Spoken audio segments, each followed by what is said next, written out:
A soldier of silence, built for war but born to protect, collapsed where no one was watching. No gun, no backup.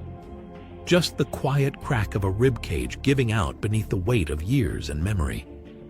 Deep in Oregon's forest, his body hit the earth like a falling tree, silent, heavy, forgotten. And yet, someone heard. Not a man, not a medic, but two shadows on four legs, one seasoned, one still learning, broke rank that morning.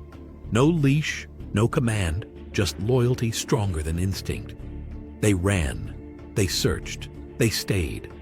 And what they found wasn't just their handler, it was the part of him the battlefield never returned. What happens next will challenge everything you believe about training, duty, and love that doesn't ask permission to save a life. The cold in southern Oregon that morning wasn't the kind that made you shiver. It was the kind that settled in your bones like regret. Fog clung low across the pine trees of Lassen Ridge, drifting between trunks like ghosts unsure of their purpose. The sun, weak and indecisive, barely pierced the heavy gray cloud cover. A hawk circled overhead, silent, uninterested. Beneath it the earth was quiet save for the steady crunch of boots on frost-bitten grass. Ethan Cole walked alone, as he had every morning for the past 3 weeks. A man of 38, his tall frame cut an imposing silhouette against the winter woodland broad shoulders, wrapped in a worn tactical jacket, cargo pants muddied from countless treks through terrain like this, combat boots scuffed and faded. His jaw, sharp and squared, was half covered by a few days' worth of coarse stubble. A thin scar ran down the left side of his cheek. Faint now, but still present, like the memories he never spoke about. His hair, a short crop of dark brown fading to ash at the temples, was damp with mist. Eyes like steel beneath a furrowed brow scanned the path without truly seeing. He wasn't out here for the view. He never was. This forest trail wasn't a hiking route. It was a wound he returned to, hoping it might scab over one day. Ethan had been part of the Portland SWAT unit for over a decade. Breacher, sniper, crisis negotiator. He'd worn every role like armor. But after his last mission, something had shifted. It wasn't the physical injuries, though his ribs still ached in cold air, and the surgical scar near his spine pulsed every time he twisted the wrong way. It was what came after. The silence. The report. The funeral. He hadn't spoken at the service. He couldn't. He'd simply stood in the back, stone-faced, his two companions seated obediently beside him. The only two living souls who still knew what really happened that night. Scout and Ranger. They were waiting back at the cabin now, though not without protest. Scout, the younger of the two, was a 2-year-old German shepherd with sharp ears and a sharp mind, always on edge, always eager to work. His fur was a mottled blend of tan and sable, bright eyes the color of autumn leaves. His energy was relentless, almost chaotic. He was brilliant but reckless, like a rookie cop with too much talent and not enough patience. Ranger, in contrast, moved with the slow grace of experience. He was nearly 7, with a classic black and tan coat dulled slightly with age. His left hind leg had a slight drag, the result of an old gunshot wound in training. His eyes were heavy, wise, and watched the world like someone who'd seen too much and had stopped trying to make sense of it.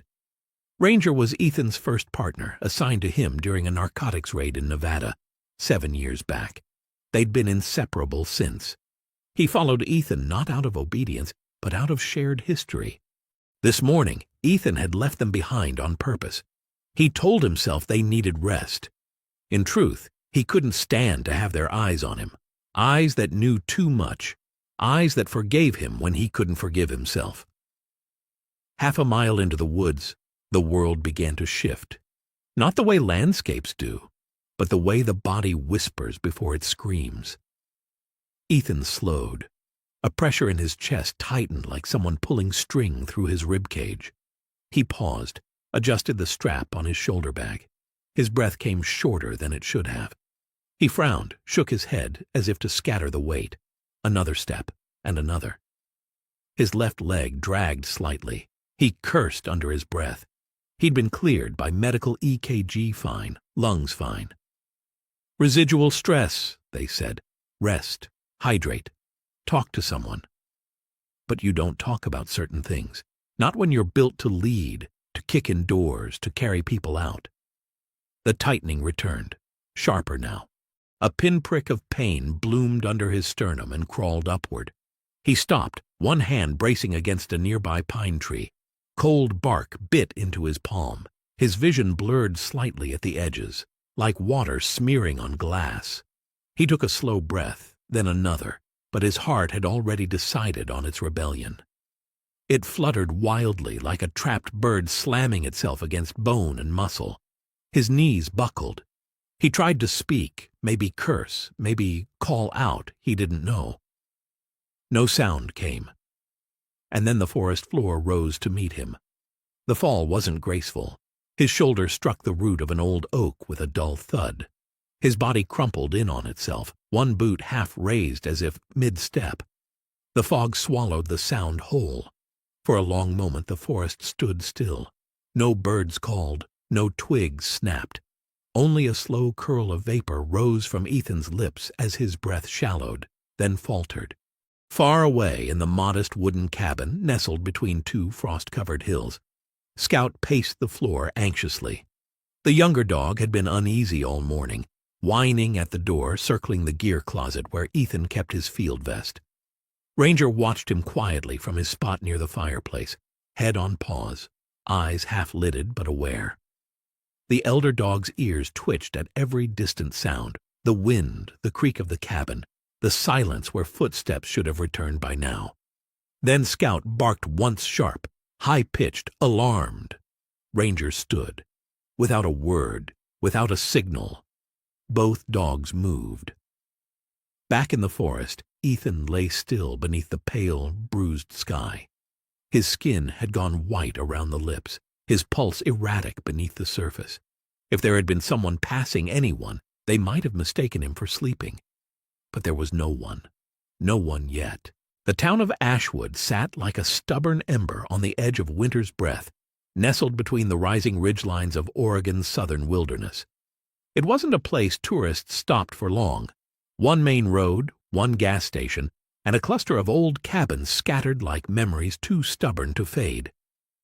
On this particular morning, the cold had deepened into the bones of everything. The trees wore ice like armor, and the sky hung low, the color of wet ash. Snow hadn't yet begun to fall, but it lingered in the air like a promise. Inside one of those cabins, nestled at the base of Lassen Ridge, two shadows stirred. Scout was the first to move. The younger of the two German shepherds, he stood with ears pricked and body tense, his tan and black fur bristling with something that had no name-only urgency. At 2 years old, Scout had the lean frame of a sprinter, eyes that sparked like flint, and a restlessness that never quite settled, even in sleep. His paws clicked softly across the wooden floor as he paced, pausing at the front door, then darting to the window, pressing his nose against the glass smeared with frost. He whined once, short and sharp, then again, louder. It wasn't just impatience. Something was wrong, deeply wrong. Behind him, Ranger lifted his head. The elder shepherd, 7 years old, moved with the weight of experience. He was broader than Scout, his coat darker, his muzzle dusted with gray like ash on a warrior's helmet. One of his hind legs bore the ghost of an old injury. It never slowed him, but it changed his gait, made him more deliberate, more calculating. His amber eyes blinked slowly as he watched Scout. Then, without a sound, he rose. The two had shared hundreds of missions, drug raids, search operations, hostage rescues. They had worked under gunfire and sirens, always under command, always with Ethan's voice guiding them. But this was different. There had been no voice this morning, no routine, no gear check, just a quiet door closing hours ago, and now a void. Scout let out a low growl and pawed at the latch on the kennel gate. Ethan's custom-built enclosure in the cabin's rear room. It was sturdy, steel-reinforced, with a locking mechanism meant to keep them safe when unsupervised. Scout nudged it with his nose, then bit down on the corner where Ethan's thumbprint had once smudged the paint. It didn't budge. He growled louder now, pawing again, frantic. Ranger stepped forward, pressing his shoulder into the gate with calm force. Once, twice. The third time, the top hinge cracked. The noise was sharp in the silence of the cabin. Scout backed up, watching. Then the elder dog pressed again. Lower this time, and the latch popped loose. The gate swung open with a squeal. Scout didn't wait. He bolted out, skidding slightly on the smooth floor, his claws tapping a wild rhythm. Ranger followed, slower but no less determined. They didn't bark. They didn't hesitate. They knew where to start. The back door was closed. Scout leapt onto the counter, shoved his snout against the window latch until it clicked.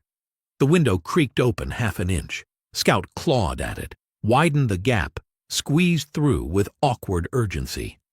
Ranger, bulkier, waited. Scout disappeared outside into the frozen morning, circling once, then returning to bark twice, sharp and low. Ranger took the cue and launched himself forward, wedging his chest through the frame. His back paw caught on the sill, but with a groan of wood and weight, he dropped into the snow behind his younger companion. The world outside was motionless. Pines towered above, their branches heavy with frost. The snow was still light enough to leave a trail. Scout's nose went to the ground instantly, sweeping in a tight arc, his tail high. Ethan's scent was faint but distinct pine, sweat, leather, and that sharp trace of human salt. Scout followed it with the determination of something more primal than training. This wasn't for a reward, this wasn't for command. This was because his person hadn't come back. Ranger followed at a careful pace. His nose confirmed the scent and his gait adjusted accordingly. Longer strides, head lower. The trail led north into the tree line, then deeper into the folds of Lassen Ridge. They passed the tree stump where Ethan had dropped his backpack 3 days ago, now half frozen to the ground. Scout sniffed it briefly, then pressed on. They crossed a half-frozen creek, climbed a shallow incline, and reached the place where the trail forked. Scout hesitated for the first time, circling. The scent grew fainter. A distant sound, an owl disturbed by movement echoed, but the dogs ignored it. Scout darted right, then back. He was getting anxious. His panting increased, and he began to bark in short bursts, the sound echoing off the trees. Ranger stepped forward and pressed his shoulder gently into Scout's side. A signal, a grounding touch. Scout paused, regrouped, then tilted his head and caught something on the wind. He sprinted toward it. Ranger followed. They found the glove first. Half buried in frost beneath a low branch, Ethan's left tactical glove lay curled like a forgotten hand. Scout sniffed it, then turned his head sharply toward the clearing ahead. Ranger, slower now, paused over the glove, sniffed, and let out a low morning whine. Then both dogs moved forward into the clearing. There, half concealed by a tumble of pine needles and early frost, was Ethan Cole. His body was crumpled awkwardly, one arm outstretched, face turned to the side. His lips were pale. His jacket had frost clinging to the collar. His breath, if there was any, was too soft to see. Scout lunged forward and barked loudly, frantically. He nudged Ethan's arm with his nose. No movement. Ranger walked up quietly and lay down beside Ethan's body, curling slightly into him, pressing warmth against his ribs. His eyes stayed locked on Ethan's face, unmoving, vigilant. Scout circled once, then twice, his panic rising. Then he stopped, lifted his head, and howled. It was long, piercing, a sound no one would mistake for anything but a call. The trees did not answer. The wind did not answer. But somewhere beyond the ridge and through the haze, a signal beacon blinked to life on Scout's collar. The result of an experimental rescue tracking system Ethan had installed, but never tested in real time. Scout didn't know that. He only knew he had done something. He had to believe it mattered. Then he lay down beside Ethan. His body curled the opposite way of Rangers, flanking their handler in silence. They would not leave. They would not give up. Snow finally began to fall, not in flurries or with ceremony, but gently like ash drifting from a fire long extinguished. The flakes clung to pine needles, settled in the folds of Scout's thick fur, melted quickly against Ranger's older, warmer body. The clearing where Ethan Cole lay motionless was hushed, blanketed in white breath and stillness. The forest had grown heavier, colder. No sunlight broke through the clouds. Time had begun to stretch thin. Scout stood again, restless, pacing tight circles around Ethan's body, occasionally nudging the motionless arm or licking at his gloved fingers. His bark short, sharp, and urgent punch through the quiet like warning shots. He was getting hoarse. His paws left small, erratic tracks around the collapsed form of the man they both refused to abandon. Ranger hadn't moved. He lay flush against Ethan's left side, broad back pressing warmth into Ethan's ribs. His eyes were fixed forward, scanning the trees, his breathing calm but labored. The older shepherd knew cold like he knew command. It was something to be endured. And he would endure it for as long as it took. Around Scout's neck, a small black device blinked quietly to life. It was barely noticeable, no louder than the hum of an insect. But it worked. Ethan had installed it himself months ago as part of a pilot project involving K9 field tracking for deep forest rescue. He never expected to use it for himself. 17 miles south, in a small monitoring room in the Emergency Dispatch Center of Medford County, a screen lit up. Inside, seated among rows of outdated monitors and humming electrical panels, sat a young man named Marcus Vega. He was 26, wiry and pale-skinned with unruly dark hair and glasses that kept sliding down the bridge of his nose. Marcus had the permanent look of someone who hadn't slept enough in months. He wore a baggy flannel shirt, frayed jeans, and mismatched socks. An ensemble that only worked because no one ever saw him. Marcus wasn't a field guy. He was the quiet technician, the one who coded things others broke, the one who rebuilt the comm towers after wildfires burned through them. Socially anxious, highly intelligent, and deeply introverted, Marcus had been recruited into the K9 rescue project because he'd once designed a location tracker for a service dog that had saved a blind veteran's life. His idea had been dismissed by the higher-ups as unscalable, but Ethan Cole had seen the prototype and asked to try it on his dogs. When the red dot blinked on the corner of Marcus's screen, he frowned, leaned in. "Unit 14B?" he mumbled, squinting. "That's Cole's shepherd." He adjusted his headset and tapped the console. The signal was erratic but active. It had pinged 3 times in the last hour and now showed a fixed location near Lassen Ridge. Marcus hesitated. His supervisor, a man named Boyd, wasn't scheduled until noon. The dispatcher next door was out grabbing coffee. Protocol would be to wait. But Marcus didn't wait. He moved. Within seconds, he was patching into the regional responder network.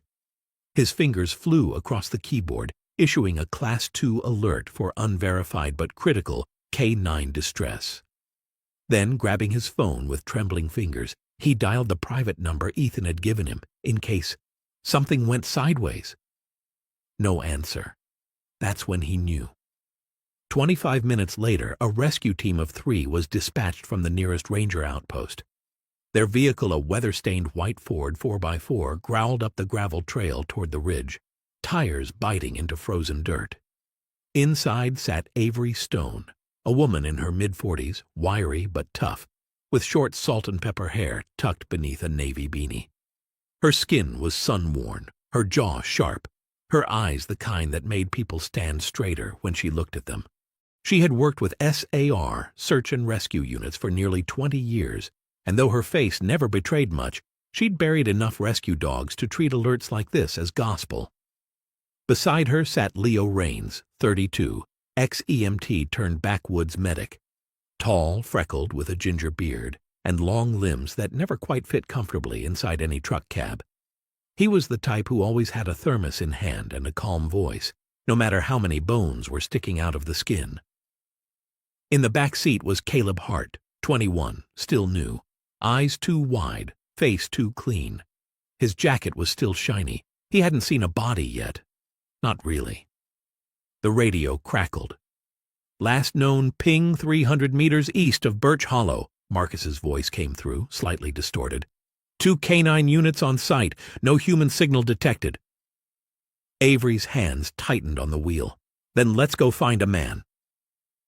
Back in the forest, Ethan's breathing had become shallower. He didn't know where he was, not really.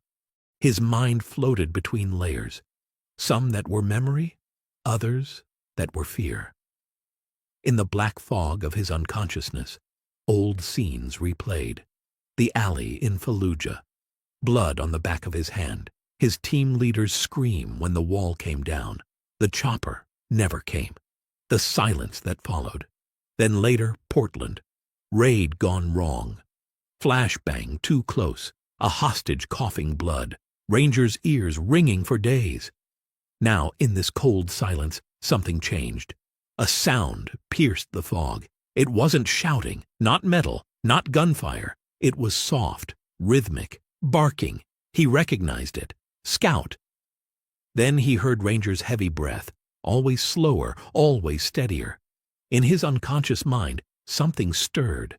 A tether. A memory that smelled like cedar and wet fur and boots drying by the door.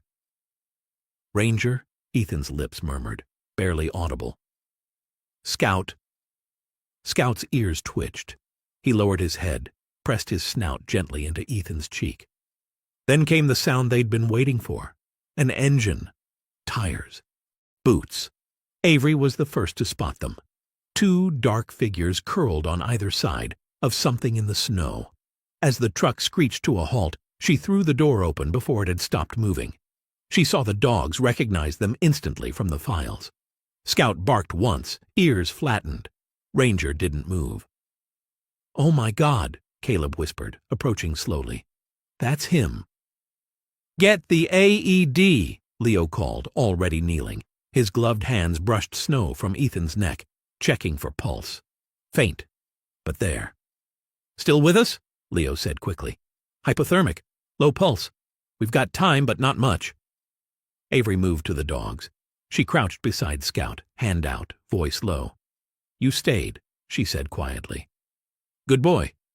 Scout wagged once, weakly.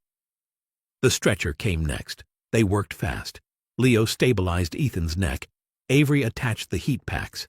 Caleb, still wide-eyed, stood frozen as Ranger rose unsteadily and limped behind the stretcher until someone finally said, "Let them ride too." And so they did. Inside the rescue vehicle, Scout curled beside Ethan's feet.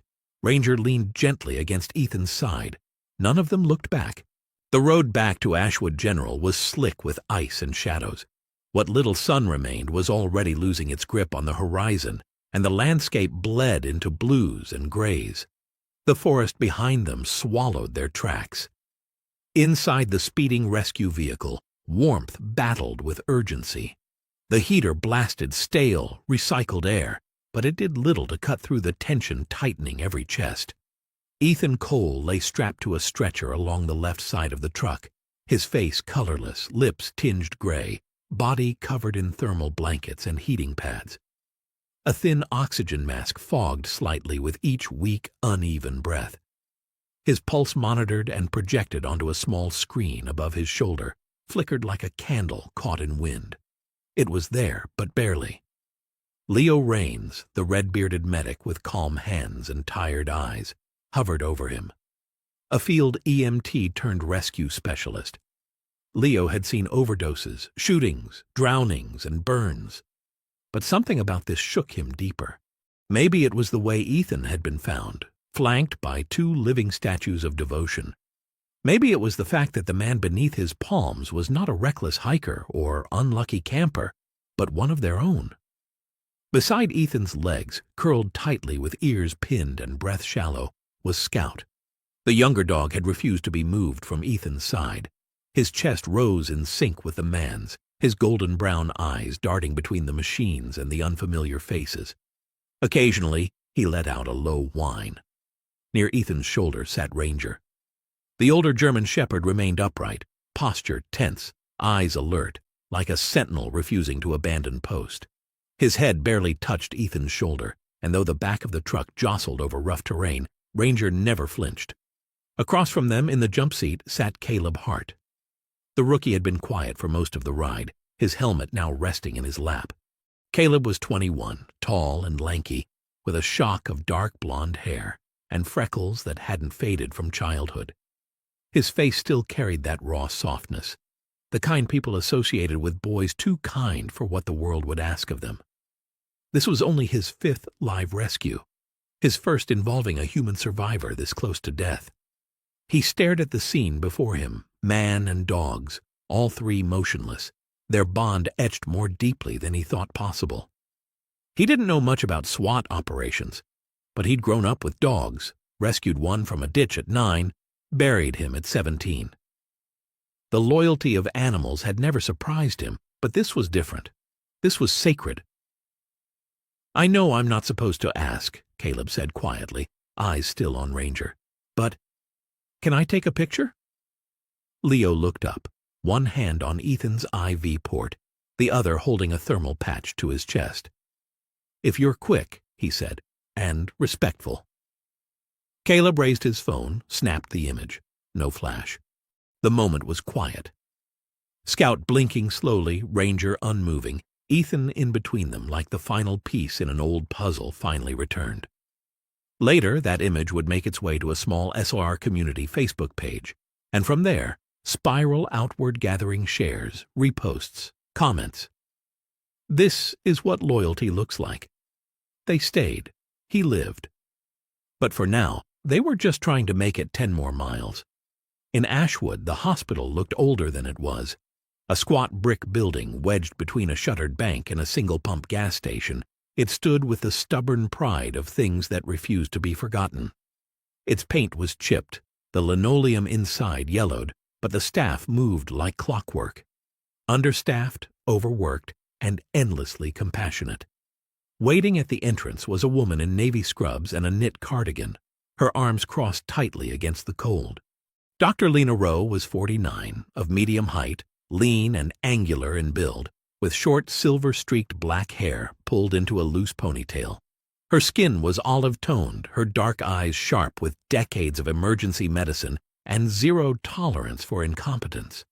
She had once operated in field hospitals during hurricanes in Louisiana, and her tone hadn't softened since.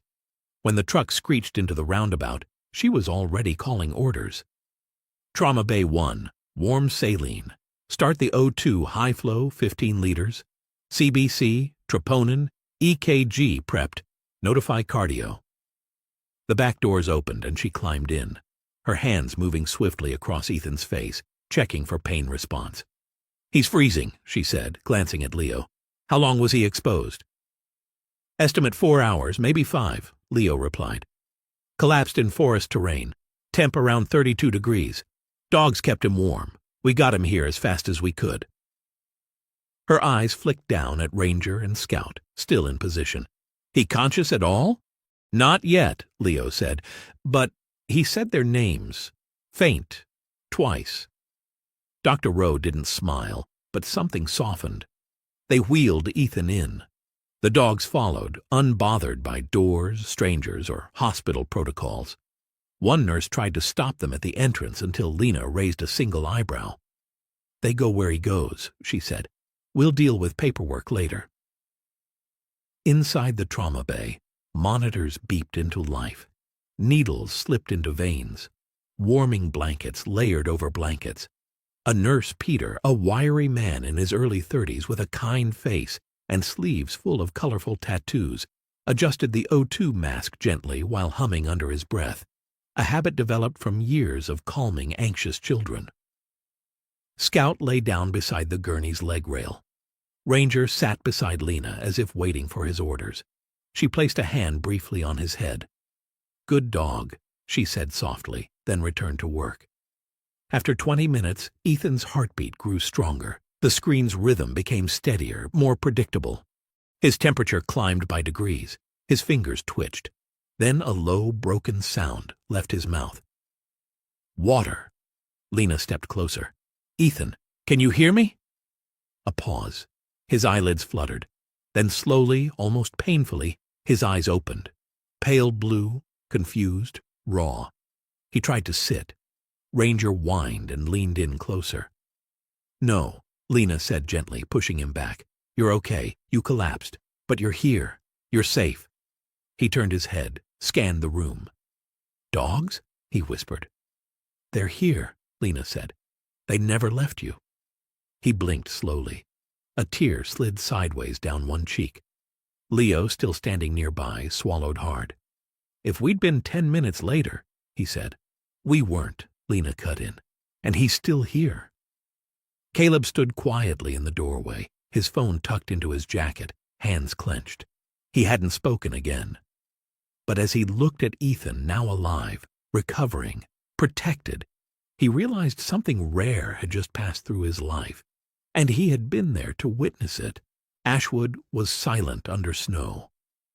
The blizzard that had held off for days had finally arrived, blanketing the small town in white and muting even the sound of tires on asphalt.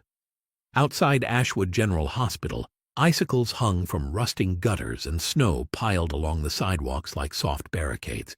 Traffic lights blinked into emptiness. From the 3rd floor of the hospital, the forest beyond the town looked like something out of an old oil painting, washed in gray and memory. Ethan Cole opened his eyes to morning light. It wasn't sudden nor dramatic. There was no gasping, no sitting upright, just a quiet blink, a deep, tired breath. Awareness settled slowly like mist across his chest. He was in a bed. A machine beeped steadily. A warm weight pressed lightly against his leg. He turned his head to the right. Ranger was there. The older shepherd had been curled by his bedside all night, unmoving, ears twitching with each shift in Ethan's breath. His dark coat gleamed even in low light, and the scar across his rear left leg was more prominent than usual, skin pulled tight beneath thinning fur. His amber eyes opened as Ethan stirred, and something passed between them. Not surprise, not relief, but recognition.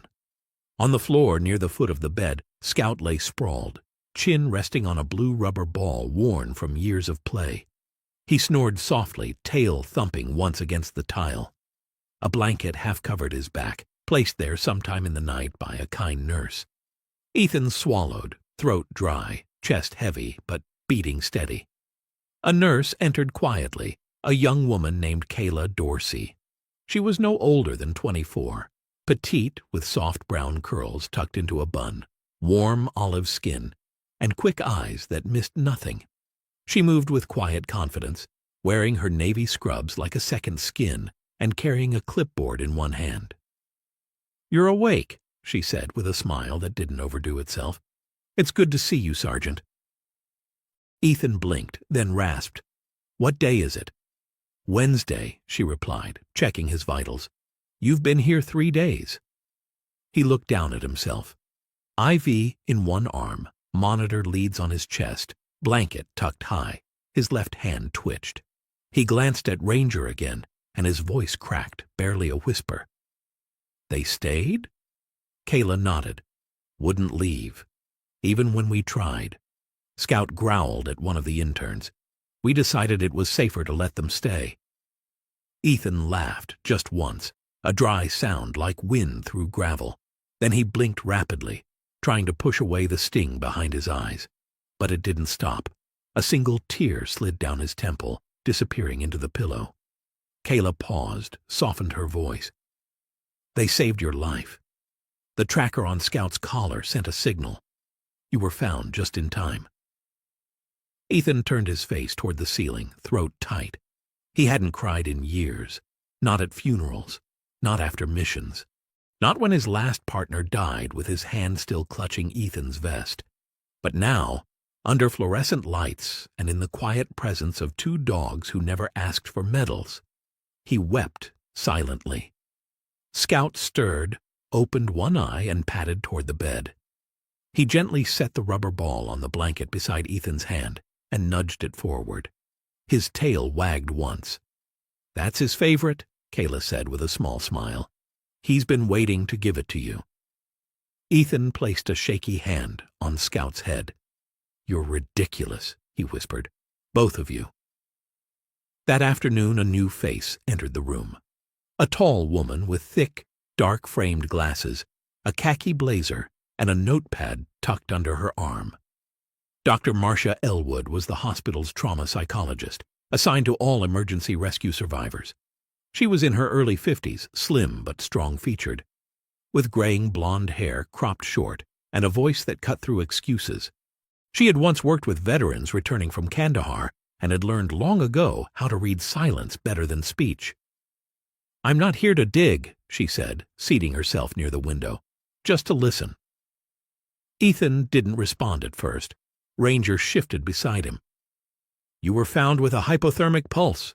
If it had taken 10 more minutes, your story would have ended in the snow," she said. "I've seen that story before. But this time, your dogs didn't let it happen." Ethan finally met her eyes. "I didn't train them for that." "No," she said. "You trained them to follow commands. They disobeyed. That's not training. That's love." He closed his eyes. "I don't think I deserve that." Dr. Elwood didn't flinch. "Most people who've spent too long in uniform think the same thing." A silence stretched between them. She eventually stood. "Your CO called. They're willing to grant extended leave. They're also willing to listen if you ask to be reassigned or discharged. I suggest you take your time and talk, even if it's just to them." She nodded toward the dogs.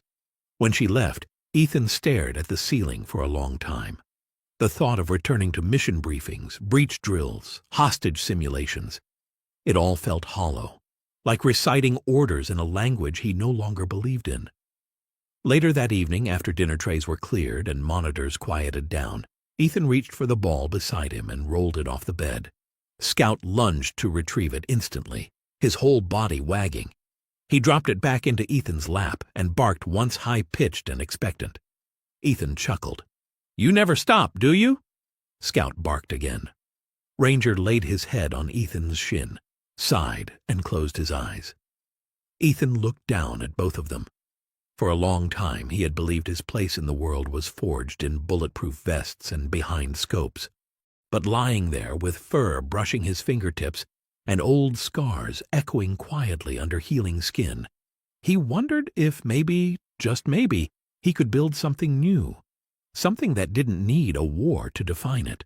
Winter lingered longer in the hills beyond Ashwood, where the roads turned to gravel and the cell signals dropped off like breath into cold air. Snow still clung to the base of the pines, packed into shadows beneath the branches, though the sky had begun to warm. It was the kind of quiet country where mailboxes leaned from age, and birdsong was louder than traffic.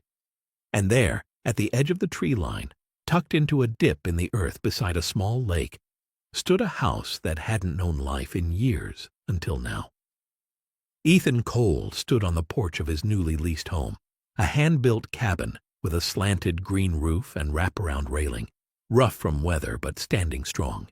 He wore an old flannel, the sleeves rolled past thick forearms, jeans faded to near gray, and a pair of hiking boots stained from mud and training drills. A few new laugh lines touched his eyes, though his face still carried the hard edges of the soldier he had been. Square jaw, short cropped hair, and the kind of quiet that settled between his words rather than inside them. Ranger was lying at the top of the steps, his body stretched long, front paws crossed like a sentry at ease. At nearly 8 now, his black and tan fur had grown lighter around the face, especially at the eyebrows, giving him the look of a wise old professor with something serious to say. He rarely barked anymore, but his eyes missed nothing. Scout burst through the front door with a blur of energy, a blue rubber ball clutched tightly in his jaws. His body leaner, younger, still packed with spring moved like a storm barely contained. He was now 3, and though still impulsive, he had matured in focus. He dropped the ball at Ethan's feet and looked up, tail wagging like a metronome in overdrive. Ethan chuckled and picked up the ball. "You never let it go, do you?" Scout barked once and backed up, muscles tight with anticipation. They had moved here 2 months ago, Ethan, Ranger, and Scout. After he submitted his formal resignation to the SWAT division, no press, no ceremony, just a quiet document sent to headquarters and a handshake from his commanding officer, who didn't ask questions. They gave him a medal he didn't take out of the box. The property belonged to a local veterans nonprofit called Haven Paws, run by a woman named Dolores Kravitz. She was in her late 60s, short and broad-shouldered, with thick gray curls always pulled into a bun, and the blunt tone of someone who had spent 30 years wrangling Marines and senators alike. Her skin was sun-worn and freckled, her eyes always lined with faint mascara. And she called Ethan Kid, despite the fact he was nearly 40. Dolores had lost her own son to PTSD 10 years earlier, and after that she sold her real estate firm and turned her land into a rehabilitation site where veterans and service dogs could recover together. She believed healing didn't come from therapy rooms or prescriptions alone. It came from shared silence, rough mornings, and the smell of wet earth on fur. Ethan now worked there part-time. Not officially on payroll, Dolores called him her ghost volunteer. He trained the dogs, repaired broken fencing, led hiking sessions for vets too anxious to go alone, and made coffee that no one liked but everyone drank. Each morning started the same. Ethan would take Scout and Ranger on a 3-mile loop around the lake trail before sunrise. Then he'd open the kennels and begin the real work. That's where he met Toby Mercer, a 13-year-old boy with shaggy red-brown hair and a voice that rarely rose above a whisper. Toby was the son of Anthony Mercer, a Marine sergeant who had died overseas 2 years prior. His mother had brought him to the Haven program, hoping contact with dogs would help him open up again. Toby was tall for his age, pale, with long fingers and soft freckles dusted across his cheeks. He wore oversized jackets and sat curled in corners. He never made eye contact until he met Scout. Scout had no patience for avoidance. On their second meeting, he walked straight up to Toby, dropped the ball in his lap, and sat. Toby blinked. Then, slowly, he picked up the ball and tossed it clumsily, awkwardly, but with purpose. Scout chased it like his life depended on it. That was the first time anyone heard Toby laugh. Since then, the two had become inseparable. Toby would arrive early, sometimes sitting outside the fence, until Ethan opened the gate. Scout would bolt toward him, barking with glee, while Ranger followed at a slower, approving pace. Then there was Walter McGrady, a retired Army Ranger in his late 60s, built like an oak with skin the color of burnished copper and a face framed by thick, graying sideburns. Walter had been through 3 deployments, 2 divorces, and 1 attempted suicide. He walked with a cane now and spoke like someone who had run out of small talk years ago. When Ranger met him, Walter had refused to pet any of the dogs. "He don't need my pity," he said. But Ranger didn't ask for pity. He simply sat beside Walter's leg each day, pressing just close enough to be felt, never asking for touch. After a week, Walter let his hand fall gently to Ranger's back. No one said anything. By week 4, Ranger waited by the gate every morning until Walter arrived. Ethan didn't talk much to the vets. He didn't need to. He showed them how to brush a coat, how to read a dog's posture, how to lead a leash without yanking. He listened more than he spoke. And when someone cried, he didn't hand them tissues. He handed them a dog. That evening, as the sun slid behind the pines and the lake rippled with wind, Ethan sat on the porch. Toby was beside him, cross-legged, twirling the ball between his fingers. Scout lay across the boy's lap, belly up, tail flicking. Walter leaned against the porch railing, cane resting across his knees, Ranger beside him like a statue. No one said anything. No one had to. Ethan looked out over the lake and let the silence settle. He had been part of units, squads, briefings. He had worn uniforms and delivered orders. But this strange little pocket of healing, stitched together by fur and scars, felt like the first real family he had ever known. Autumn in southern Oregon didn't arrive with fireworks or fanfare. It crept in slowly, whispering through the treetops and brushing gold against the edges of the maples. The once green slopes of Lassen Ridge had begun to rust with fallen leaves, and the mornings were thick with breath and mist. The air held a quiet that wasn't sadness but reflection, a hush that suggested the earth was exhaling after surviving another year. Ethan Cole stood at the tree line, his boots crunching softly over a carpet of pine needles and brittle orange leaves. The old trail leading into the forest stretched out before him, winding like a scar that never fully healed. He wore a charcoal gray fleece over a thermal shirt, hiking pants tucked into worn boots, and a dark knit cap that flattened his hair but didn't keep the wind out. His hands were buried in his pockets, shoulders slightly hunched, not from age, but memory. At his side, Ranger walked calmly, the elder German shepherd's stride, slightly uneven but determined. His coat had thinned in spots, and the gray along his face had grown bolder, as if time had brushed him with ash. His gaze swept the terrain with practiced ease. Every branch, every stump, every scent was examined. He didn't just walk the trail, he remembered it. Scout bounded ahead, 3 years old and as energetic as ever. His back legs kicked up tufts of damp dirt as he weaved between tree trunks. His tail wagged like a metronome to an invisible song, and every few steps he turned back, checking that Ethan and Ranger followed. He paused now and then to sniff at mossy roots or paw at leaves, but the path he led was unmistakable. They were going back to the place where it all had almost ended. The walk took time. Ethan's stride was slower now, not from pain, but from intention. He wasn't here to race. He was here to remember. He passed the bent pine tree where he once tied a food pouch, the shallow dip where the frost had hardened that night, the ridge where Scout's signal first pierced the silence. The memories didn't sting like they used to. They sat quietly now, folded in the corners of his mind, no longer screaming, just breathing. Eventually, they reached the clearing. The spot looked different in daylight and in peace. The low brush had regrown, the snow long melted, but the old oak still leaned crookedly over the rise, and the indentation in the earth where his body once lay was faint but real, like a shadow that never moved. Ethan stood still, staring at it. Then he stepped forward and sat. He didn't lay out a blanket or clear the leaves. He just sat, knees bent, elbows resting on them, fingers laced loosely.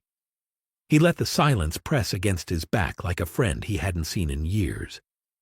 Ranger settled beside him, groaning softly as he lowered his body, his side flush against Ethan's calf. Scout flopped down on the other side, resting his chin on Ethan's knee with a satisfied huff. Ethan looked down at them, one hand stroking Ranger's ear, the other absent-mindedly tracing circles on Scout's back. "You boys remember this place?" he asked quietly. "This is where it almost ended, where I gave up." Scout licked his hand gently. Ranger exhaled. "No backup. No badge. Just you two." The trees answered with the rustle of wind. A single hawk soared overhead.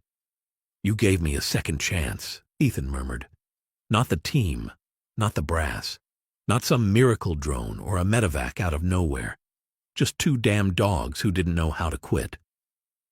He pulled a small notebook from his jacket pocket. It was leather-bound, weathered already, pages creased at the corners. He opened it and scribbled a few words. The writing was clumsy, the ink blotched slightly from his gloves, but the words were honest. For the silent hearts who waited, guarded, and gave without asking. It wasn't just a journal. It was a story, a record. Ethan had started it weeks ago, late at night after Scout fell asleep under his arm, and Ranger guarded the door. It contained every memory he hadn't allowed himself to remember. Every person he'd seen fall. Every dog that never came back. Every moment these two had kept him alive, not just in the forest, but in the months since. He didn't plan to publish it, but he planned to leave it behind at the center. At the Haven Paws Therapy Lodge inside the main cabin hung a photo now. It showed Ethan standing between Ranger and Scout on the day they reopened the North Trail. The photo had been printed large and mounted beside the front door. Below it, a small brass plaque read, "They don't speak, but they saved him anyway." Veterans who passed through the center would stop and stare. Some smiled, some cried. Some just nodded and kept walking. But every single one paused just long enough. Ethan had told Dolores once that he didn't know if he was meant to lead anymore. She'd snorted and said, "You don't need to lead. You just need to stay." So he stayed. Every morning he greeted the new arrivals, sometimes just with a nod, sometimes with coffee, always with a dog. Toby still came by on weekends, now taller and growing into his shoulders. Walter had taken to woodworking, building birdhouses that Scout promptly knocked over. Ranger had slowed, but his presence was as steady as a lighthouse in fog. And Ethan? He never left again without saying goodbye. Now back at the clearing, he reached into his backpack and pulled out a small tin. He unscrewed the lid, poured out a handful of dog treats and placed them gently on the ground. A token, a thank you, a prayer. Scout crunched his loudly, tail thumping in joy. Ranger chewed slower, his gaze never leaving Ethan.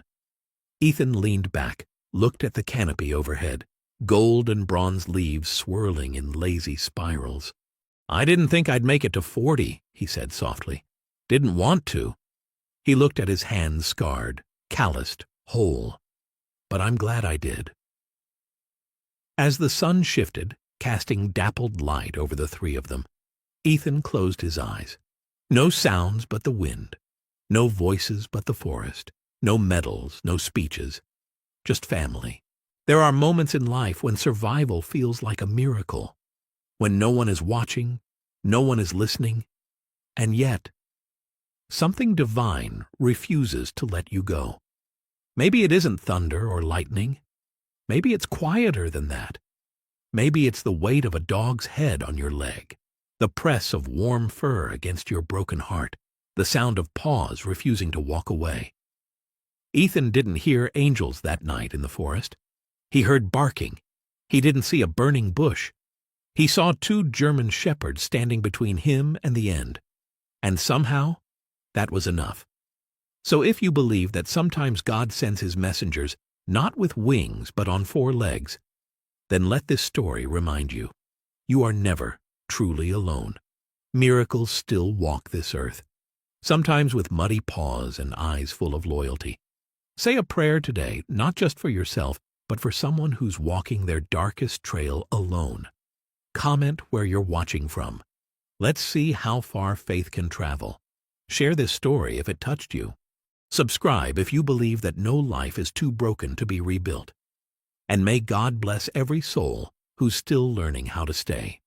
Ghost had been digging in that same patch of dry earth for 3 days straight, not sniffing around like dogs usually do, but digging with the fierce, relentless urgency of something that remembered, something that knew. Eli Dawson, a retired soldier just trying to forget the war, didn't think much of it until the soil gave way, until a cold metal badge surfaced, dulled by time, but still glowing with the weight of justice. If stories like this move you, don't forget to like, share, and subscribe. There's more than dirt beneath the surface. And sometimes, truth comes with a wagging tie. Prescott, Arizona wasn't built for second chances. The wind here blew dry and constant, stripping paint from porch rails and hope from hearts. In the early weeks of February, the sun barely warmed the cracked clay roads that wound between homesteads like lazy scars. The town sat quietly beneath wide skies the color of gunmetal, and the only thing louder than the occasional pickup rumble was the silence that followed it. Eli Dawson had chosen this place precisely for that silence. Eli was 55, lean and ridged like an aging pine shaped by years of desert wind. His back was still straight, shoulders broad beneath the olive-drab jacket he'd worn since his deployment days, but his face betrayed the weight he carried. Weathered skin clung tight to his cheekbones, and beneath his silver-streaked hair and days-old stubble, a long scar ran across his right jawline, like a misplaced seam. He didn't talk much, not to the man at the feed store, not to the neighbors who waved from their porches, and certainly not to himself. The only soul who earned his words was Ghost. Ghost was a German shepherd with the cold logic of a soldier and the heart of a priest.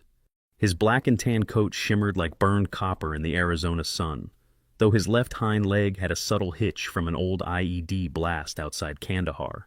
Ghost had saved Eli's life once, twice, if you counted the quiet company that kept Eli from reaching for a trigger in the worst of his nights. At 7 years old, Ghost was still alert, calculating, and this week he had been obsessed. It started on the third morning after they moved into the long-abandoned ranch house just outside of town. The property came cheap, too cheap, if Eli had cared about those things. The wooden barn stood half-collapsed behind the house, and weeds clawed their way through what had once been a tomato garden. But Ghost didn't care about the rot or the dust. He was interested in a single corner of the yard near the barn, and he dug. Not the casual pawing of a bored dog, but methodical, deliberate excavation. Claws flared like miniature blades, kicking red dust into the wind. Eli watched him from the porch, arms crossed, coffee forgotten in his hand. The hole was almost 2 feet wide now. Ghost's snout was covered in dry earth. His flanks moved with a purpose Eli hadn't seen since their last mission overseas. "You trying to get to China?" Eli muttered, more to the silence than to the dog. Ghost paused only to look back at him, ears perked not in guilt, but almost as if he were saying, "You need to see this." Then he went right back to digging. That night, Eli barely slept. He had always been a light sleeper, the kind who could still hear mortar fire in dreams, even 2 decades later. But something about the rhythm of Ghost's digging had carved a groove into his mind. In the field, Ghost had been trained to detect explosives and human remains. He didn't act this way without reason. The next day brought Maddie Lewis to his porch, as it occasionally did. She was 27, long-legged and narrow-framed, with a pale complexion that sunburned easily. Her brown curls were usually twisted into a low bun under a ball cap embroidered with the name of her mobile vet clinic, Prescott Paws and Hooves. She carried herself with careful warmth, the way someone does after life has taught them to be kind but cautious. "I was in the area," she said, glancing toward Ghost's dirt-smeared snout. "Figured I'd check on your boy." "He's fine," Eli replied, not unkindly, but with the blunt economy of a man who preferred distance. She knelt by Ghost anyway, running practiced fingers along his spine and down to his leg, where the old shrapnel scar glistened faintly beneath his fur. "Still favoring the back leg. You want me to bring some CBD balm?" "He manages," Eli said. Maddie stood and wiped her hands on her jeans. Her eyes, gray, thoughtful, and faintly sad, settled on Eli's face, a second longer than he liked. "You know, my dad used to talk like that, until the pain caught up." Eli didn't respond. He didn't have to. Maddie had learned that silence from others in this town. Her father, a former county assessor, had tried to blow the whistle on some shady land transfers a decade ago. He'd ended up jobless and sick with stress. Died when she was 16. She hadn't forgotten. "Well," she finally said, heading back toward her truck, "just holler if you need anything." He wouldn't, but he watched her drive away, dust curling behind her tailgate. Ghost sat by his feet, panting, eyes locked on the half-finished hole like it might open the past. By the 5th day, Ghost had stopped eating much. He still drank water, still followed Eli on walks around the fence line, but when left to his own devices, he returned to the hole and resumed his grim little mission. Eli stood there that evening, arms crossed once again, staring down at the crater in his backyard. The Arizona sun dipped low, bleeding gold across the sky and casting long shadows from the twisted barn wood. Ghost was still digging slower now, more carefully. He paused once, lifted his head, and let out a low, almost mournful sound. It wasn't a whine, it was something older, deeper, a warning or a memory. Eli felt something stir in his chest, something like dread. The same feeling he had had once stepping into a bombed-out mosque outside Baghdad, when every step felt like it might trip a wire. He didn't believe in ghosts, not the kind that floated or moaned, but he believed in things that stayed buried for a reason, in wounds that refused to close, in truths that waited. He took a step toward the hole. Ghost stepped back, his tail rigid, ears alert but not aggressive. The dog wasn't guarding, it was inviting. Eli squatted beside the pit, ran his fingers through the dry soil. It felt looser here than it should have. The earth around Prescott was hard-baked, tough like concrete, but this patch felt disturbed. He stood slowly, eyes fixed on the dirt, and said quietly, "What the hell are you trying to show me, ghost?" The dog didn't answer, but his eyes did. The next morning brought no reprieve from the dry bite of the Arizona wind. The sun had barely lifted over the jagged horizon, but already the dust hung in the air like smoke from a fire that never stopped burning. Prescott looked ancient in the golden haze, its crooked fences and rusting windmills, casting shadows that felt like they remembered more than they should. In this brittle light, the earth looked tired, like it had held too many secrets for too long. And Eli Dawson, standing beside a fresh hole in that same cursed soil, was beginning to understand why Ghost wouldn't let it rest.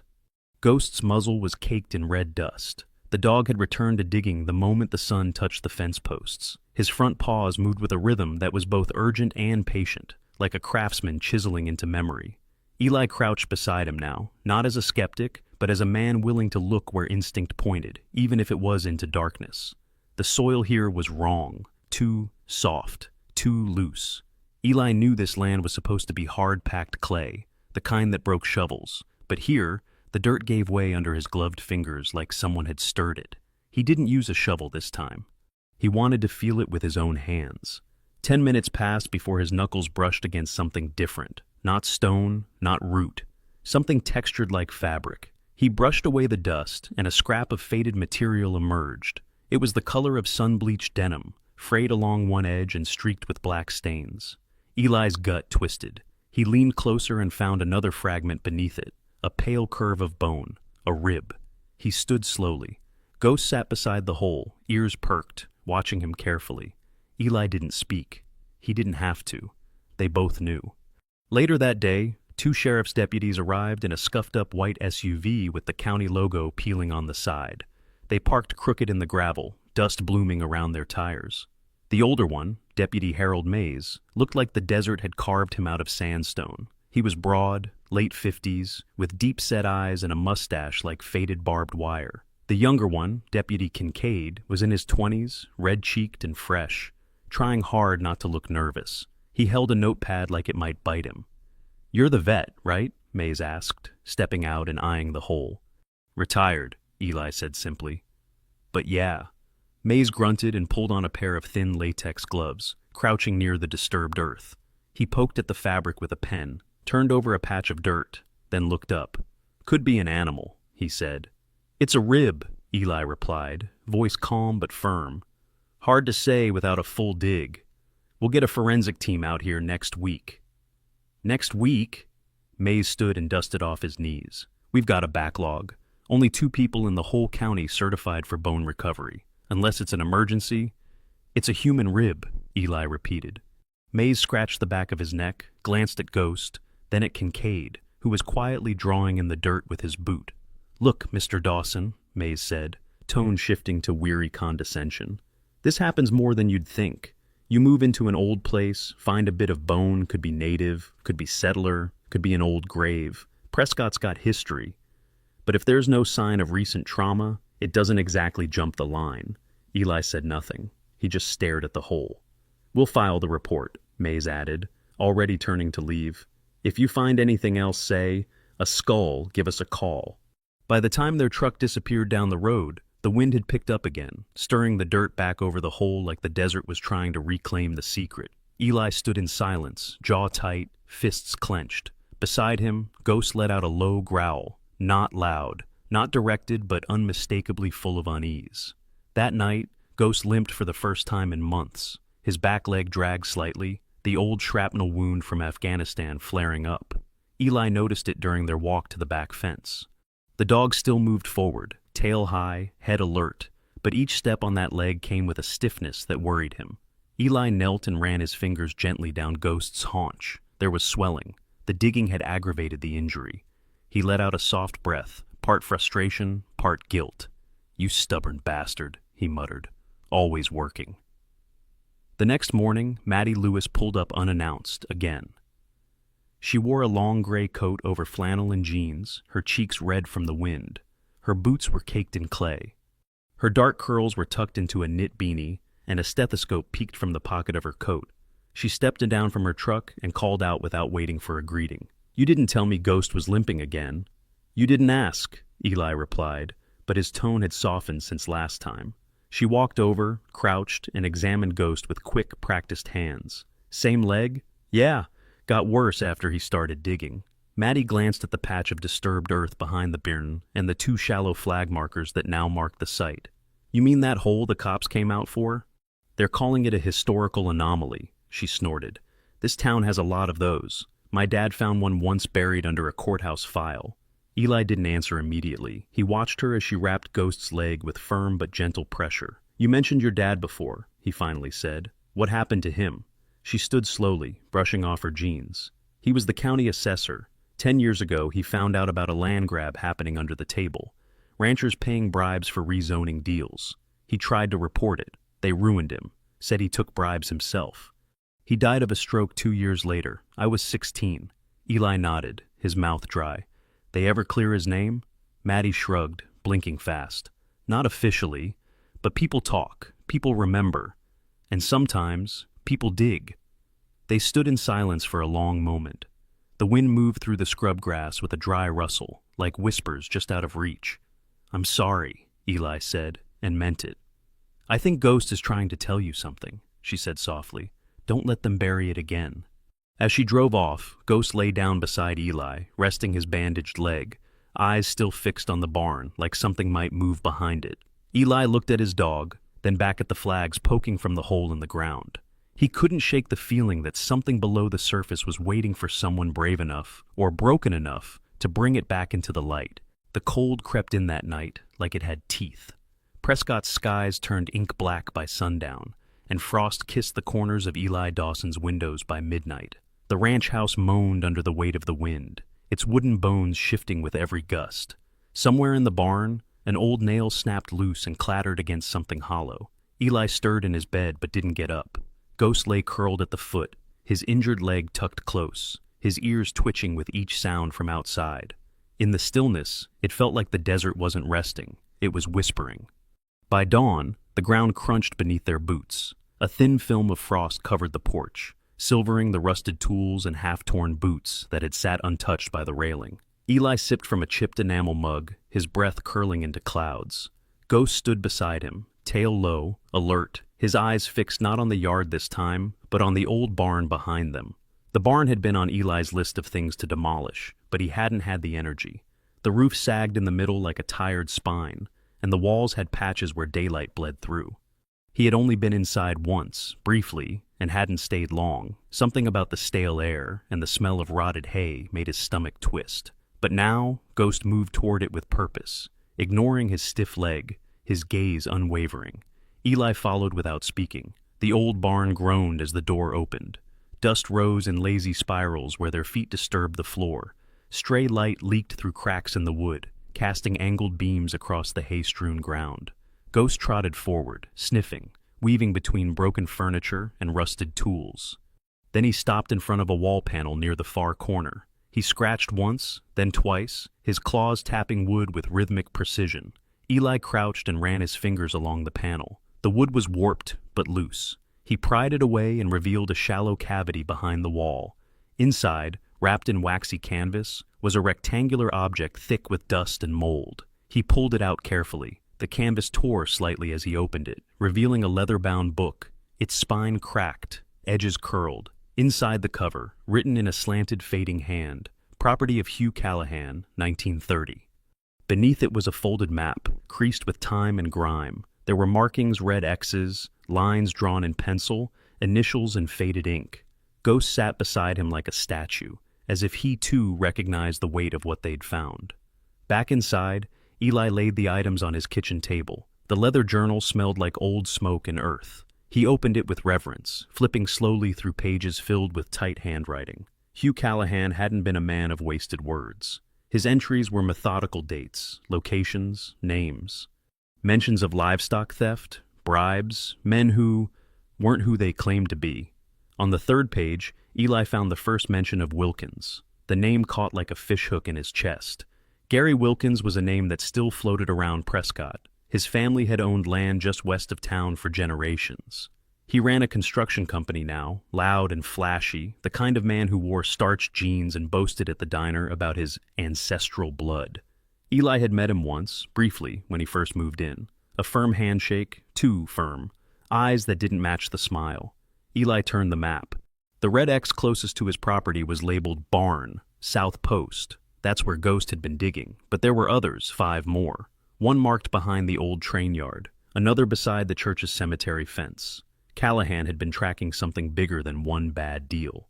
He sat back, rubbing his face with both hands. The weight of it all sat like a brick on his chest. He looked down at Ghost, who lay resting beneath the table, head between his paws. Eli exhaled slowly. "We're in it now, boy." Later that evening, after darkness had claimed the town once more, Eli found himself writing again. His notebook was newer, a soft black leather with clean pages. It had been a gift from his son, Micah, sent during his first tour. Micah had always encouraged him to write more, to process the things he never said out loud. Eli hadn't touched it in years, not since the funeral. But now he filled page after page. He wrote about Ghost, about the hole, the bone, the indifference of the deputies, about Hugh Callahan and the crooked names that still ran Prescott, about the way the dirt gave too easily in that corner of his land. And somewhere in those words, something began to loosen in his chest. Not grief, not yet peace, but something like breath. He didn't hear Maddie come in. The front door was cracked for airflow, and she tapped gently before stepping inside, holding a small container of balm and a look of quiet concern. "I brought something for Ghost's leg," she said. Eli nodded and gestured toward the table. "And I've got something for you." She sat slowly, tucking a strand of hair behind her ear. Her cheeks were pink from the cold, eyes gray and watchful. He slid the journal across the table. She opened it, flipping gently through the pages. Then her eyes widened. "This is Callahan? As in the sheriff who vanished?" Eli nodded. She opened the map next. Her hands trembled slightly as she ran her finger along the markings. "My dad used to talk about him. Said the guy got too close to something big cattle rustling, bribes, missing land deeds. Said the wrong people wanted him gone. He didn't just disappear," Eli said quietly. "He was buried." Maddie looked up, something burning behind her eyes. And they buried the truth with him. They sat in silence. The only sound was Ghost's steady breathing beneath the table. "You need to show people this," she said finally. "Tell the story. I'm not a storyteller. You don't have to be," she replied. "Just be the one who refuses to forget." She rose, placed the balm beside Ghost, and laid her hand briefly on Eli's shoulder. Then she left, the door clicking softly behind her. Eli stared at the empty chair across from him, then at the words he had written. He wasn't sure what came next. But for the first time in a long time, he wasn't afraid to find out. The sun came up slow and heavy, cloaked behind a veil of copper-hued clouds that threatened a desert storm. In Prescott, weather didn't change often, but when it did, it never asked permission. The air was thick with the scent of static and dust, and even the wind felt heavier, like it knew something was coming.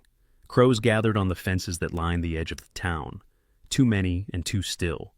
It was the kind of morning that made folks double-check locks and stay quiet a little longer over coffee. Eli Dawson stood on the porch, mug in hand, staring out over the dried field where Ghost had first started digging. The dog lay nearby, his injured leg bandaged, tail still, and eyes tracking the sky as if he, too, was waiting for the first crack of thunder. They hadn't been back to the hole since the day they found the journal, but something in Eli told him the past wasn't done rising. Inside the house, the table had become a war room. The map from Sheriff Hugh Callahan's journal lay open, weighted down by coffee cups and loose nails.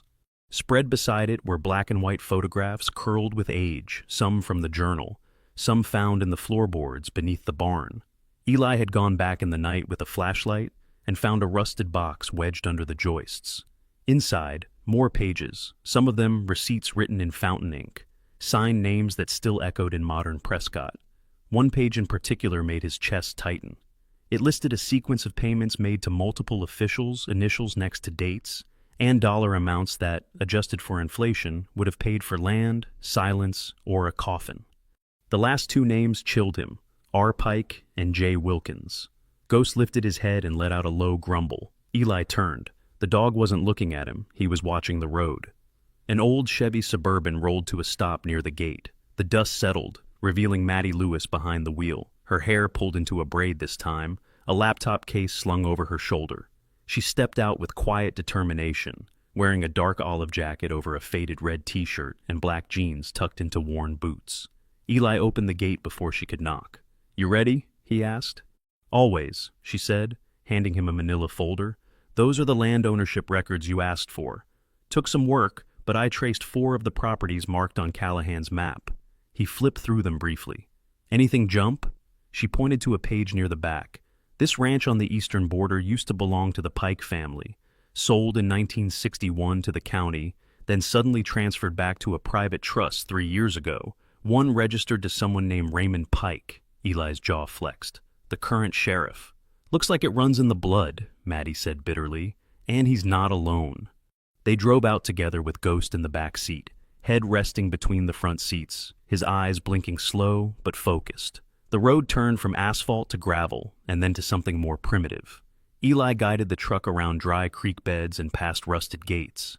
The old cemetery appeared like a memory barely marked, overgrown with mesquite and wild sage. Prescott's forgotten graveyard had been shut down decades earlier. A newer cemetery with manicured lawns and fake marble headstones had replaced it, but this one remained like a scar. The wooden crosses were crooked, most nameless. Some were nothing more than mounds.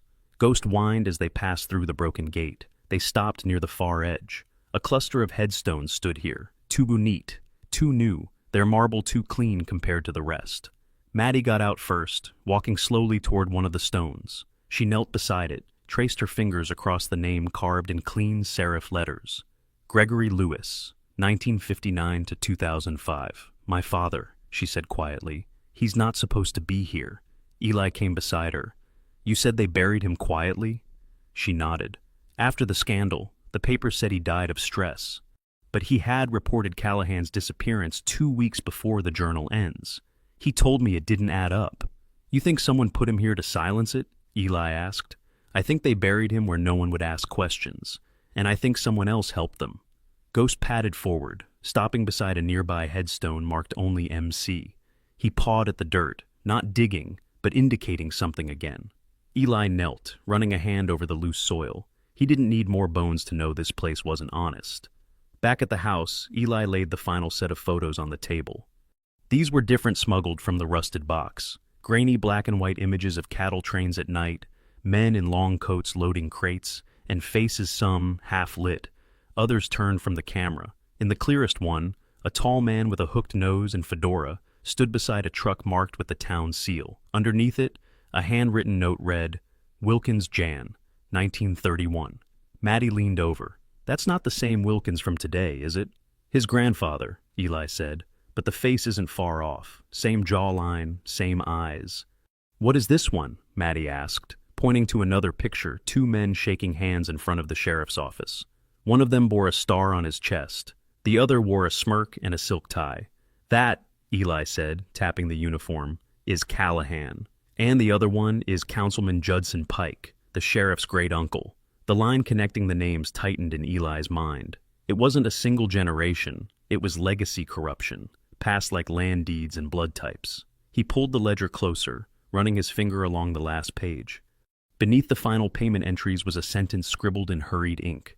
"The debt has been paid, the badge is buried, the land is clean." Maddie swallowed hard. "They killed him, Callahan. They killed him," Eli repeated. "And anyone who tried to talk." He stood, eyes narrowing.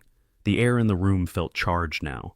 Outside, thunder rumbled faintly, distant but closing. Ghost sat upright, tail twitching. The past was no longer whispering, it was knocking. Prescott woke under a bruised sky. The morning was thick with dust, blown in by an overnight wind that scraped the edges of barns and rattled loose shingles. A storm hadn't hit yet, but the air had the taste of iron, like the breath before a strike. Even the birds were silent. The streets, usually quiet but steady, now looked like a painting left out in the rain. Blurred lines, hesitant movement, everyone watching for something they couldn't name. Eli Dawson stood in his kitchen, the map still spread across the table, Callahan's journal beside it, now half full with his own notes. Coffee steamed in his mug, untouched.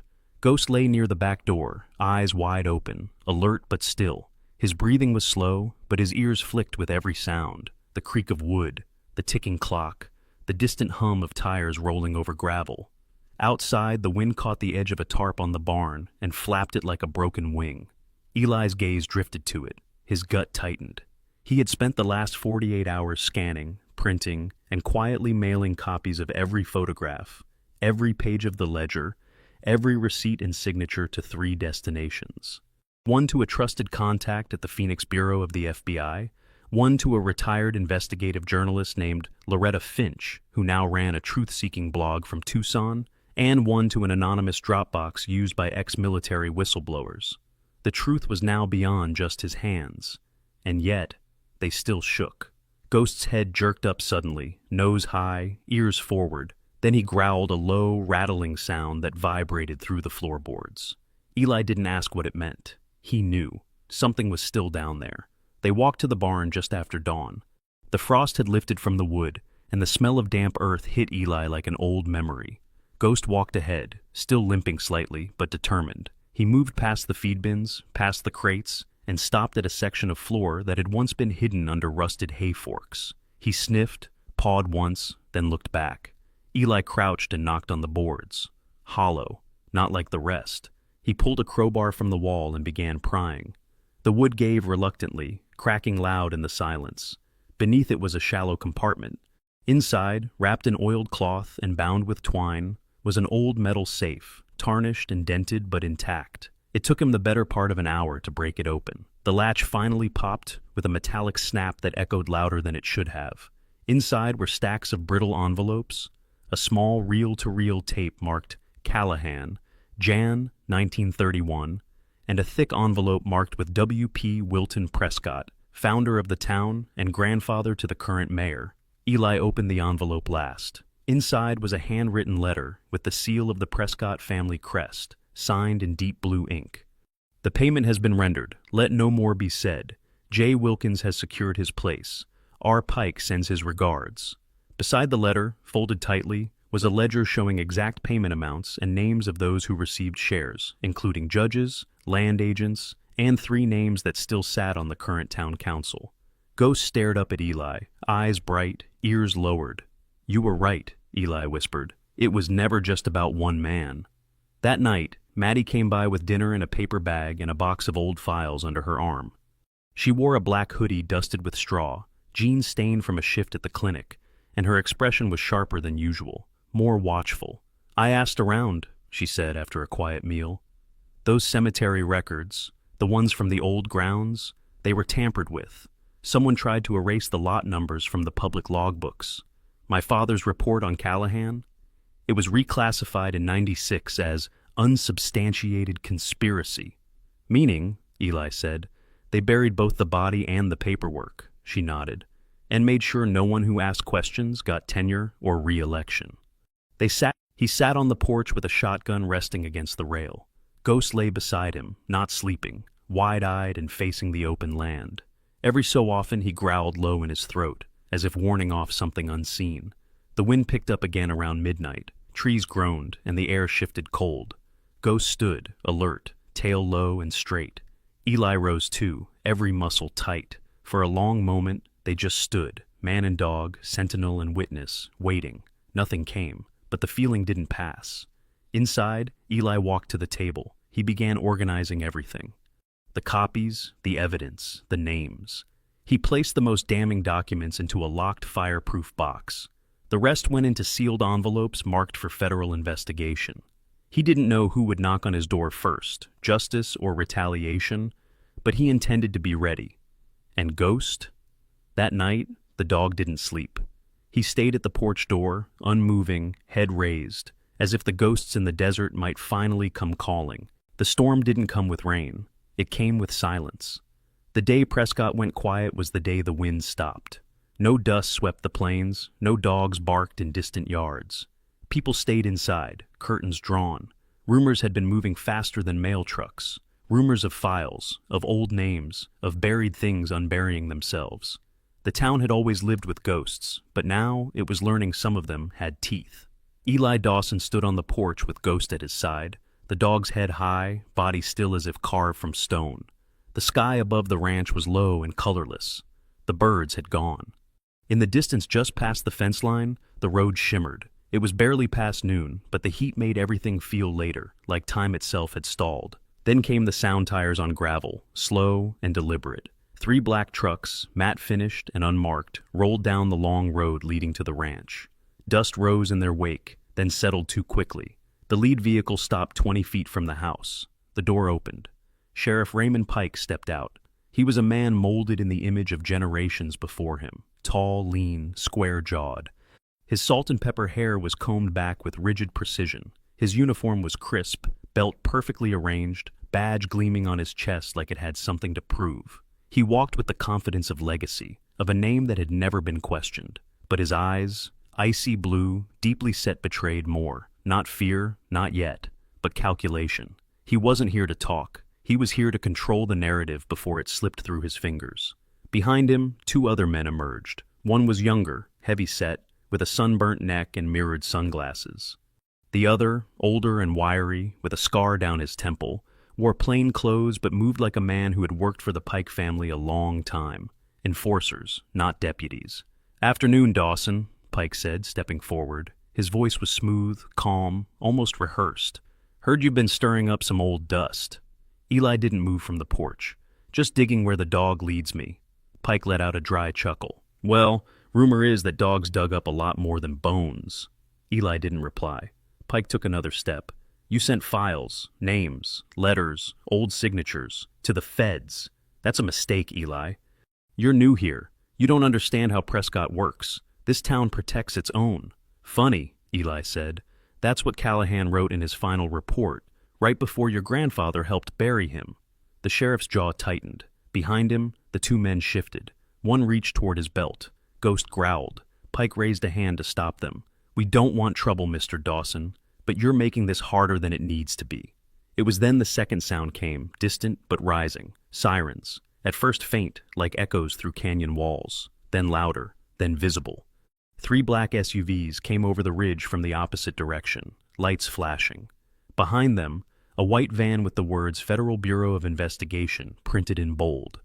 The black trucks from Prescott turned, startled. Pike stepped back. The lead SUV came to a stop. Doors opened. The first to exit was Special Agent Sarah Mitchell, mid-40s, tall, broad-shouldered, with close-cropped dark hair and sharp features framed by aviator sunglasses. She wore a navy blue windbreaker over a blouse and tactical slacks. Her stride was fast, decisive, the kind of movement that didn't leave room for discussion. She stopped in between Eli and Pike, held up a warrant folder. "Sheriff Pike," she said, voice clipped, "you and your men are ordered to stand down. We are executing federal search and seizure under Statute 183C regarding systemic corruption and historic obstruction of justice. Step away from the property." Pike didn't move at first. The muscles in his jaw twitched. "You've made a mistake," he muttered. "No," Agent Mitchell replied. "You did, 90 years ago." Within minutes, her team fanned out. Some went to the barn where Ghost had found the bones. Others moved toward Pike's truck. The enforcers were disarmed, processed. Pike himself was handcuffed in front of the porch, a lifetime of immunity snapping with one swift click of steel. Eli stood back. Ghost sat by his side. From the white van, federal forensic agents carried equipment. They began digging in the exact spots Eli and Maddie had marked with red flags. One by one, the shovels hit something that wasn't earth. One by one, tarps were raised. In all, 5 shallow graves were found by the end of the day, each matching the map Callahan had left. Each with remains, some with scraps of uniform, others with evidence of gunshots, blunt trauma. All men who had vanished during investigation. All forgotten until now. Later, Maddie arrived. She parked at the edge of the road, running through the dust with a folder under one arm. Her face was pale but alive, flushed with a kind of energy that hadn't touched her in years. "They found my dad's original report," she said breathlessly. "They've confirmed it. He was telling the truth. The name they accused him of taking bribes from? It's on the Wilkins ledger. They're announcing it tomorrow." Eli looked at her. "He's cleared?" She nodded. Her voice broke. "They're saying he was the first to try and stop it."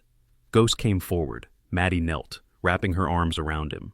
The dog rested his head on her shoulder, eyes closed. She cried into his fur. Eli looked away, staring into the horizon. He felt something shift inside, like a door opening after years rusted shut. He thought of his son, of the war, of all the things he'd buried beneath silence. They weren't gone, but they were no longer heavy. As the sun fell, Agent Mitchell approached. "You kept everything clean," she said. "Everything documented. You made it impossible to ignore. I just followed the trail." She smiled faintly. "And your dog." Eli looked at Ghost. The dog stood proud, tail up, body still. A sentinel, a survivor. "We're going to name him in the press briefing," Mitchell added. "Not just as evidence, as the one who found the badge, the one who refused to stop." The day after the arrest, Prescott's harsh autumn chill softened into a tender coolness as twilight settled over the town. The sky, once a heavy, lifeless slate, broke into hues of dusky pink and gentle lavender, as if nature itself was trying to mend its wounds. Eli Dawson, standing on the porch of his modest ranch house that had borne witness to so many secrets, felt a quiet resolve rising within him. The land, scarred by years of neglect and hardened by drought, now carried the promise of renewal. His decision was made. He would dedicate the parcel of land where they had uncovered the remains of Sheriff Callahan to be transformed into a memorial park, a place where truth and sacrifice would be honored. Eli had spent the past weeks immersed in the painstaking process of gathering every shred of evidence, every document that laid bare decades of corruption and deceit. Now, as he surveyed the portion of his property that stretched out like an open wound against the unforgiving desert, he envisioned a monument that would stand as a testament to those lost to injustice. With determined hands and a heart still heavy with memories of past battles, both on the field and off Eli began the work of reclamation. Under a sky that hinted at a clearing after a long, relentless storm, he called upon local stonemasons and craftsmen, those who still believed in the integrity of their craft, despite the cynicism that often gripped Prescott. One of them was Marcus Reed, a burly man in his early 50s with deep-set brown eyes and thick salt-and-pepper hair that framed a broad, weathered face. Marcus carried himself with the quiet pride of someone who had built his life with both sweat and honor. With calloused hands and a gentle but firm demeanor, Marcus became Eli's partner in the creation of the memorial, a sturdy stone monument to be erected at the heart of the future park. Every chisel strike echoed the commitment to justice that Eli had nurtured in the wake of his discoveries. As preparations for the memorial continued, the atmosphere around the ranch began to shift subtly. Maddie Lewis, who had become both confidant and collaborator in unraveling the dark history of Prescott, now assumed a more prominent role in Eli's new chapter. Maddie, with her expressive almond-shaped gray eyes that hinted at both sorrow and resolve, and her lean, agile figure always dressed in practical, earth-toned attire, often visited the ranch in her old pickup truck, its bed lined with documents and photographs from her extensive research. Her presence brought a gentle vibrancy into the otherwise solemn days, her compassion for the forgotten, and her relentless pursuit of truth inspiring those around her. In one of their late afternoon meetings by the ranch's worn wooden table, bathed in the soft glow of a setting sun that filtered through dusty windows, Maddie carefully spread out a series of blueprints and reports. "Eli," she said in a voice both steady and soft, "we need to do more than just honor Callahan. We have to give a voice to every family that lost someone when corruption silenced justice. My research shows that many cases remain unsolved, and those veterans, those families, they're still crying out for recognition." Her tone conveyed the weight of her own loss as well, for she remembered her father's unjust fall from grace and how the system had betrayed him. Moved by her words, Eli agreed. "I'll set aside the remaining part of my land, not just for this memorial, but to establish a support center for veterans and families of crime victims. They deserve a safe haven, a place where they can share their pain and rebuild their lives. We'll call it the Legacy Support Center." His voice was low, carrying both determination and vulnerability. A reminder of the man he had once been, and the scars he still bore from a past steeped in military loss, especially that of his own son. Work on the memorial progressed over several weeks. The chosen plot, a gentle slope flanked by a cluster of resilient mesquite trees, was carefully cleared and leveled. Marcus Reed and his team labored under the scorching Arizona sun, a test of physical endurance and unwavering focus. As the monument took shape, its rough-hewn stone panels slowly transformed into a solemn structure.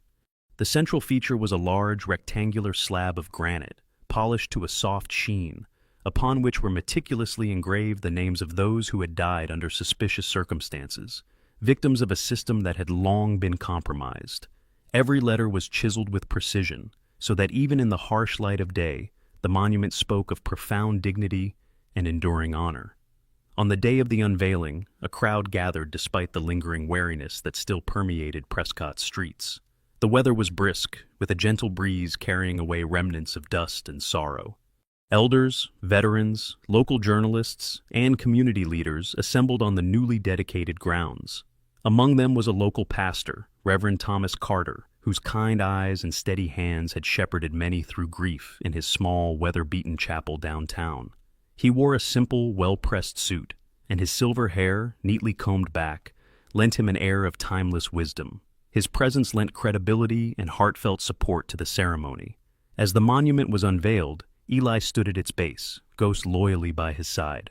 Ghost, now 8 years old, had become more than just a vigilant guard. He had become the very embodiment of justice found in unexpected forms.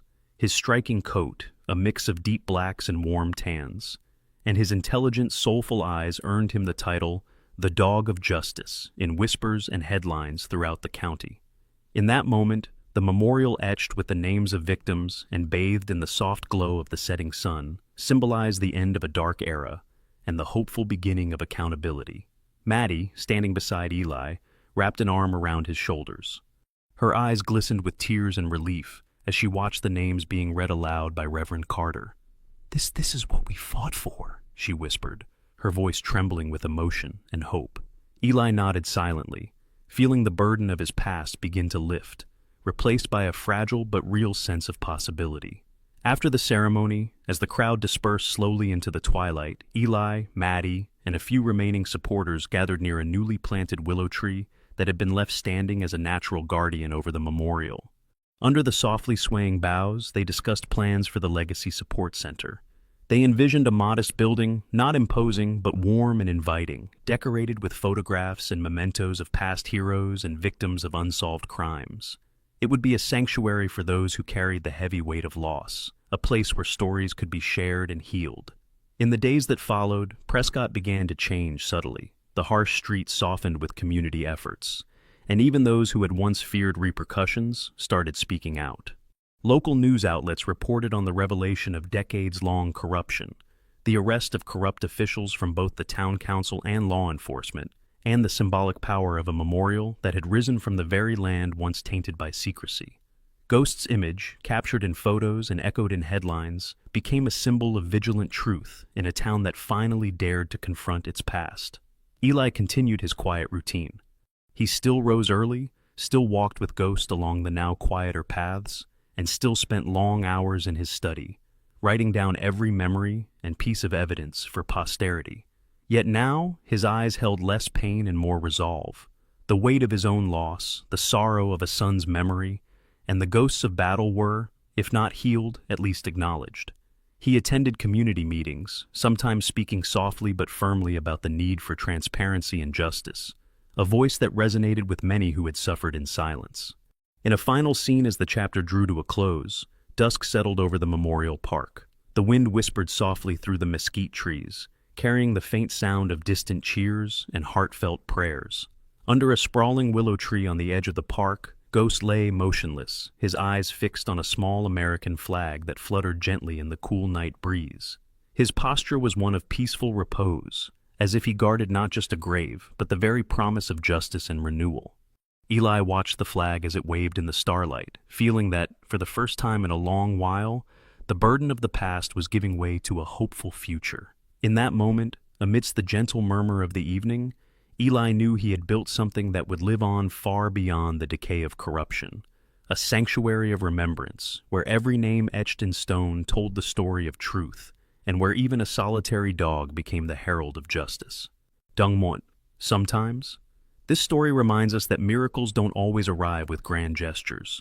They often come in quiet forms, an old soldier opening his heart again. Justice does not come from sirens or courtrooms, a forgotten name carved into stone, but from silent prayers whispered under old willow trees, or a faithful dog watching over a flag in the wind. God works through the unlikely, from broken veterans who refuse to give up, the overlooked, and from loyal creatures whose barks echo louder than any verdict, and the outcast. He takes what is broken and makes it whole again. Dongse. Sometimes. If this story moved you, justice does not come from sirens or courtrooms. Please share it with someone who believes in second chances. Leave a comment to honor someone you've lost, but from silent prayers whispered under old willow trees, or someone who fought for truth. And don't forget to subscribe for more true stories of hope from broken veterans who refuse to give up, courage, and from loyal creatures whose barks echo louder than any verdict, and the quiet grace that God places in our path. Dongbri, sometimes. May God bless you. Justice does not come from sirens or courtrooms, and may His justice always find its way but from silent prayers whispered under old willow trees, even through dust from broken veterans who refuse to give up, silence and from loyal creatures whose barks echo louder than any verdict, and the loyalty of one good dog.